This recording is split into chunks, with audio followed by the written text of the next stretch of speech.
શહેરના ડુંભા ખાતે આવેલી એપીએમસી માર્કેટમાં રાજ્યની અત્યાધુનિક અને સૌપ્રથમ એલિવેટેડ માર્કેટનું આજરોજ મુખ્યમંત્રી ભૂપેન્દ્ર પટેલના હસ્તે ઉદ્ઘાટન કરવામાં આવ્યું હતું। આ પ્રસંગે તેઓએ ખેડૂતોની સાથે પશુપાલકોના સર્વાંગી વિકાસ માટે પણ રાજ્ય અને કેન્દ્ર સરકાર દ્વારા અનેક યોજનાઓ અમલીકૃત કરવામાં આવી હોવાનું જણાવ્યું હતું। આ સાથે તેઓએ સુરત એપીએમસી માર્કેટની દૂરંદેશી અને પારદર્શક વહીવટની ભરપેટ પ્રશંસા કરતા કહ્યું હતું કે સુરત એપીએમસી માર્કેટ સતત 2 વર્ષથી સમગ્ર રાજ્યમાં સૌથી વધુ આવક સાથે પ્રથમ રહ્યું છે। આજના કાર્યક્રમ દરમિયાન તેઓએ આગામી 2047માં વિકસિત ભારતની સાથે પ્રાકૃતિક ખેતી પર પણ ભાર મૂક્યો હતો। 1951માં માત્ર 15 રૂપિયાની આવક સાથે સુરતમાં શરૂ થયેલ એપીએમસી માર્કેટ આજે વટવૃક્ષ બની ચૂક્યું છે।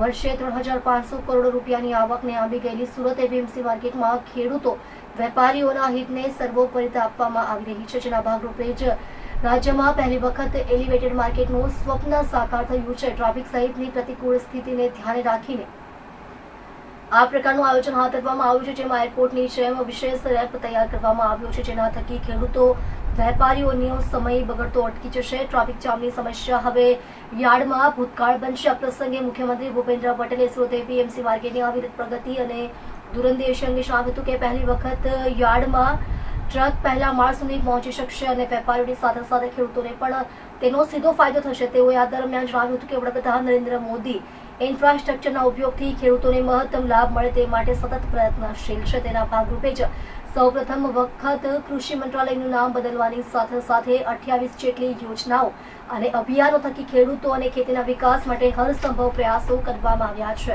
આ સિવાય સહકારિતા મંત્રાલય સાથે ખેડૂતો અને પશુપાલકોને પણ સાંકળીને તેઓની આવક વધારવાની સાથે જીવન ધોરણને સુધારવાના સતત પ્રયાસો થઈ રહ્યા છે। વધુમાં મુખ્યમંત્રી ભૂપેન્દ્ર પટેલે જણાવ્યું હતું કે 2047માં વિકસિત ભારતના લક્ષ્યની સાથે ખેડૂતોને પ્રાકૃતિક ખેતી તરફ પણ વાળવાના પ્રયાસો કરવામાં આવી રહ્યા છે। આજે જમીન અને માનવીના સ્વાસ્થ્ય માટે પ્રાકૃતિક ખેતી જ એકમાત્ર વિકલ્પ છે અને તેના કારણે જ લોકો પણ મિલેટ્સ અને પ્રાકૃતિક ખેત પેદાશોને પ્રાધાન્ય આપતા થયા છે। આ સિવાય આત્મનિર્ભર ગુજરાત અને સ્વદેશી અભિયાનને આગળ ધપાવીને આપશે વિકસિત ભારતમાં યોગદાન આપવાનું છે।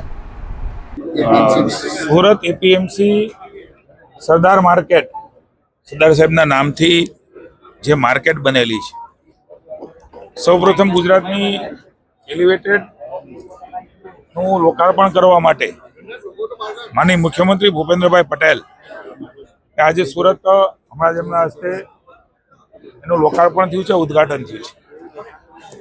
સંદીપભાઈ દેસાઈ અમારા સાથી ધારાસભ્ય અને દક્ષિણ ગુજરાતના સહકારી આગેવાન જે એપીએમસીના ચેરમેન છે, સમગ્ર બોર્ડને ને સંદીપભાઈને હું વિશેષ અભિનંદન આપું છું કે ખેડૂતોને સહકારથી સમૃદ્ધિ તરફ લઈ જવાનું આ ખૂબ મોટું કદમ છે।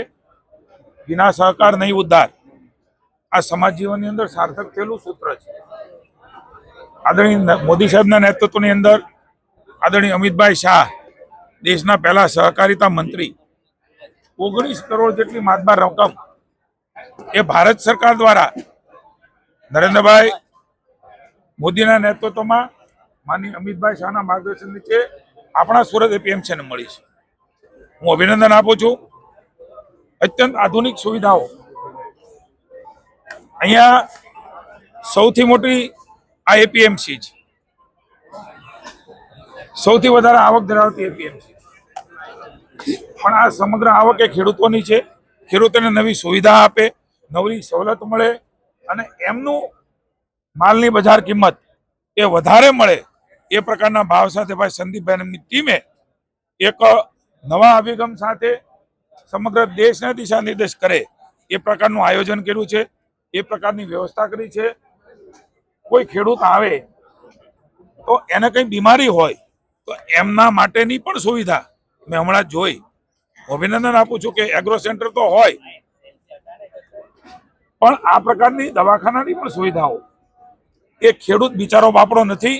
રાજ્યની ભારતીય જનતા પાર્ટીની અને દેશની ભારતીય જનતા પાર્ટીની મોદી સાહેબના નેતૃત્વની સરકાર એ એમની સાથે છે, એની પ્રતીતિ આજે સમગ્ર રાજ્યની અંદર ખેડૂતો કરી રહ્યા છે। 10,000 કરોડની રકમનું માતબાર કહી શકાય એ પ્રકારની રકમની સહાય એ ભૂપેન્દ્રભાઈના નેતૃત્વમાં કેન્દ્ર સરકાર માનનીય મોદી સાહેબના આશીર્વાદથી એ ખેડૂતોને અપાઈ રહ્યા છે। સુરત જિલ્લામાં પણ કરોડો રૂપિયા એ સીધા જ ખેડૂતના ખાતામાં આવી રહ્યા છે। ખેડૂત વખત બેઠો થાય અને પુનઃ એ પોતાની ખેતીમાંથી સમૃદ્ધિ તરફ આગળ વધે એ પ્રકારની દિશામાં ગુજરાત સરકાર હંમેશા ખેડૂતોની બાજુમાં રહી છે, રહેશે અને ઇતિહાસમાં તેઓ ન થયું હોય એ પ્રકારનું 7 દિવસની અંદર એ જીઆર થાય, ફોર્મ ભરાવાના શરૂ હોય અને ખેડૂતના ખાતામાં પૈસા પડે, આવી ઘટના કદાચ ભારતમાં પહેલી છે. હું ખેડૂતોને પુનઃ એકવાર ભરોસો આપું છું કે રાજ્યની સરકાર હંમેશા આપની બાજુમાં ઊભી છે. આપની સમૃદ્ધિ એ અમારું લક્ષ્ય છે. હું પુનઃ એકવાર સંદીપભાઈ એમની ટીમને આ નવા પ્રકારના અભિગમ માટે, ખેડૂતોને નવી વ્યવસ્થાઓ આપવા માટે હું ખૂબ ખૂબ શુભેચ્છા આપું છું.